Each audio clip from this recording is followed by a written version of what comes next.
Good morning and happy Friday. Tim from Alpha Wolf Trading coming at you with the morning pre-market prep, something I do each and every day for the pro members over at alphawolftrading.com. Um, and this morning we got actually not a whole lot of stocks to watch. We've got options expiration going on today, and really the primary focus will be on some of the short biased ETFs and volatility. For the last several weeks, been telling the pro members or suggesting to the pro members at Alpha Wolf Trading that if you've got some profits in your long-term hold or swing portfolios, probably not a terrible time to lock in some of those profits and build some cash. Cash is a viable position, and that so far has seemed to be fairly decent advice because the markets are struggling. We've got a lot of uncertainty out there uh, with this current administration and all the things that are happening there, and now you got terrorist attacks going on. And I think the most concerning thing to me was the fact that we are in earnings season. We had a great earnings season, and the stocks really didn't, and the markets didn't really respond to those great earnings. We're heading into what is seasonally the worst time of the year for markets. August, September, October, typically challenging months. So having a little cash on the sidelines, some dry powder, not a terrible idea.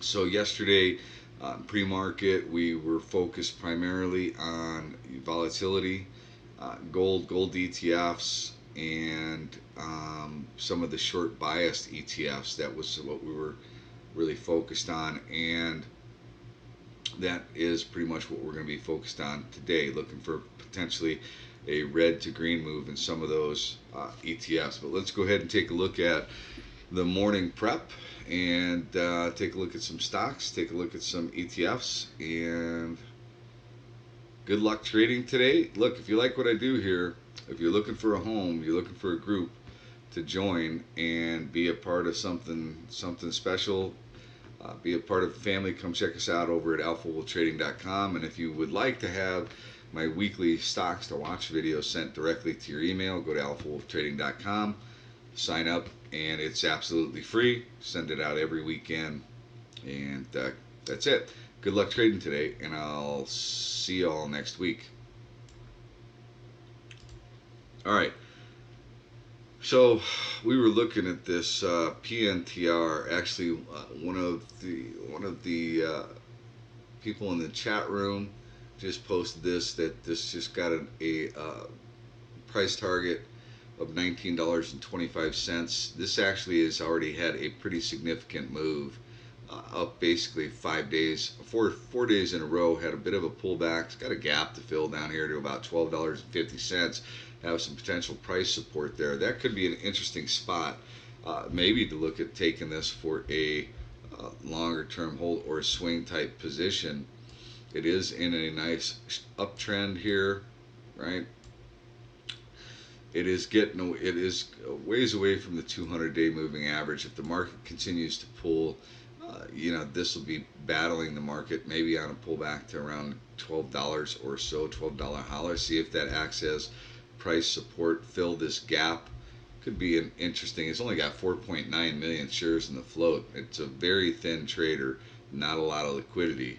36,000 shares traded hands yesterday. So OPK is a stock that we were looking at this morning. Caught an upgrade from Cantor Fitzgerald, and actually OPK is the one that I do pay attention to quite a bit. There is a tremendous amount of insider buying in OPK from Dr. Frost, if you're familiar with him.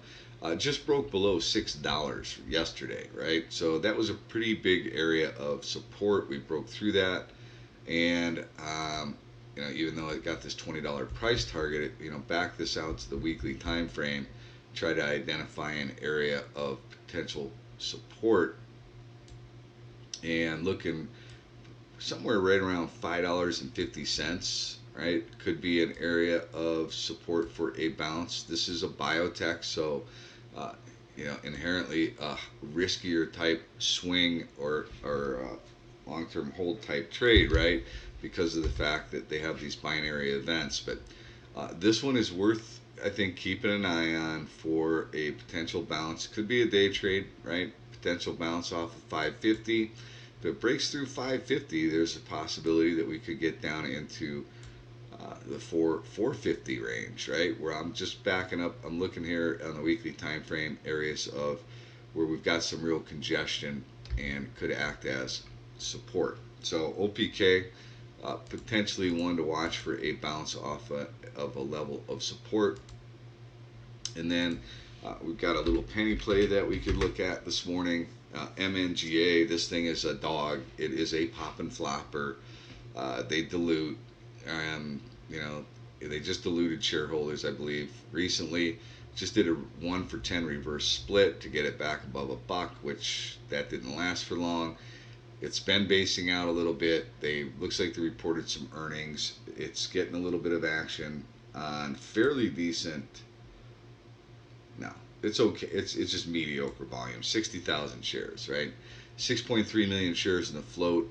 It's such a tiny float. If there is any kind of real volume on a day like today where the market could be struggling, and if this thing really gets going, you could get some day traders piling into it. You could get some kind of an opportunity. Don't chase the open. Like I said, has a tendency to be a pop and flopper. The one thing that you do know, though, is that they've already done a capital raise, and it's so they may not dilute the shareholders after this little pop. So that's a positive. So worth keeping an eye on that for a potential day trade opportunity. Right now in pre-market, we are looking at 60. Looks like it got up to. Let me take a look where it got up to. MNGA. All right, we got up to about 70 cents in pre-market. We're pulling back right now. We're at 63 cents. There is a pivot for potential support at 58 cents. Right, which happens to also be where we've got some price support, right in this area. So maybe you look, and that happens to be where the 20 SMA is. So maybe you look for that to act as support for a bounce. If 58 doesn't hold, look for maybe 55 cents. See if that holds as support. CPN this morning is an acquisition, and it's a utility name. And potentially looking for utilities to play in sympathy with the CPN acquisition. Now, it wasn't a big premium. I did actually take a swing position in Dynergy yesterday, DYN, and that was primarily because of the fact that it is a utility, and the utilities actually are looking pretty interesting right now. That's the XLU is looking fairly interesting right now. Coming up, it could be forming a double top. It is overbought, but area of price resistance that if it can take out 54, let's just call it $55. Take out $55 with some conviction. Maybe utilities continue to run, and utilities are considered a defensive trade, right? And if there's more uncertainty that creeps into the market, if we see more weakness, utilities could benefit from that. And if you look at Dynergy's chart, a pretty nice looking chart here, right? It got up over the 200-day moving average. Let me clear some of this stuff out. You've had insider buys 1161 through 1755. They have a lot of debt, but they've been selling off assets and addressing their balance sheet. So I kind of like, let me clear these out. All right, we've got a cluster of moving averages here. Had a nice little pop. It's been consolidating. It's right on top of the 200-day moving average, the 50-day moving average, kind of, consolidating and looking for this to take out this trend line, right? With some conviction, I think if you get a pop through that trend line with some volume, get maybe a test up into the $9.50 range, and then maybe up into the $10 holla at 10.50. So, and mainly that's because of what's going on in the sector itself. And now that you've got this acquisition, maybe that helps Dynergy. So keeping an eye on that. DCTH, another penny play. Yesterday had a little bit of a pop, getting a little bit of a pop this morning on pretty significant volume, got up to 20 cents a share. And this is again just another potential day trading opportunity. We've got some resistance there at 22 cents. And that is, let me see where it got up to this morning. DCTH got up to 24 cents actually this morning, and now pulling back to 20 cents. Looking at this one for potential red to green. I mean, this is the third day of the move. Maybe you pull back to 17 cents as an area of potential support for a bounce.